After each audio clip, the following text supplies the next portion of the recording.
there was violence, as reported by NBC. Kenya voted for a new Kenya's president ongoing as well. tribal violence, is it being fuelled by gangs paid to kill on the orders of the country's politicians? The government of Kenya. Kenya. Tens of thousands took to the streets to accuse President Mwai Kibaki of stealing Thursday's election. Back in December of 2007, Kenya faced inner turmoil as tribal violence struck the nation in the midst of a disputed presidential election.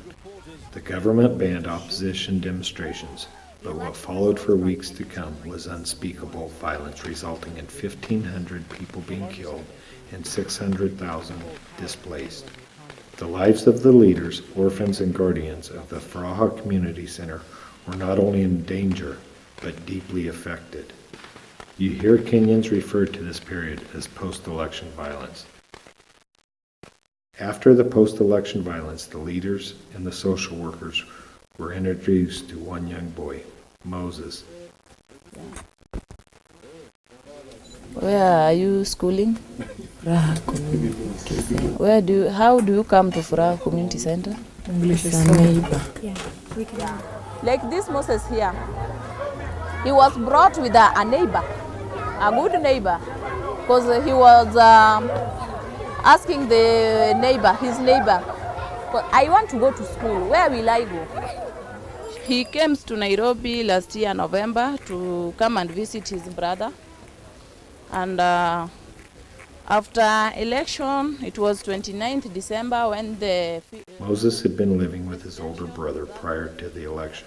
So since that day, his brother went for a job on that day.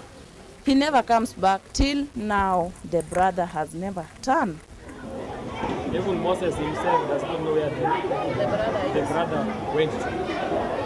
Whether he's dead, whether he's arrested, he doesn't. Moses continued to live in the same home with no way to pay the rent of $13 a month and pay for food. This is the bathroom, and they do the washing outside here. The Furaha Community Center staff has taken him under their wings and chip in from their own pockets to help pay his rent and for a little food. He is a desperate case, and there is much concern for his emotional well-being. And even the rural area where he came from, there is nobody. It's a lot of graves. It's full of graves, no houses, nobody there. So this child here is traumatized about the situation, and also he's worried about the brother. Okay. How are you? Moses now attends Class 5 at the Furaha Community Center, but does not yet have the $8 to buy a uniform. So this is his school uniform, and this is only the clothes he has. So he washed them at night and then put them in the morning. Moses has very good math skills and hopes to be a mechanical engineer. The Furaha Community Center hopes in the future to provide safe homes for boys and girls where they can live in a community with close support of social workers. In fact, we need a safe house, whereby in such cases, Moses can find a way of helping them. Carrie is the Director of Social and Justice Issues and knows very well that besides Moses' circumstances, there are many cases which require special attention and urgent care, such as orphans who are abused, violated, and victims of rape. I am an orphan. I'm an orphan, and I like also orphans.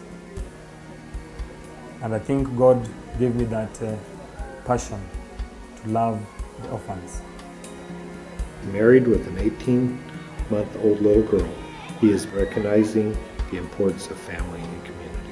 We need, if there will be a safe home in Furaha, it will help Moses a lot. It's good if he can find somewhere he can mingle and play with other kids like him.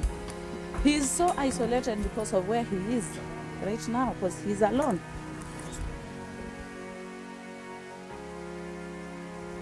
We can let him walk by himself.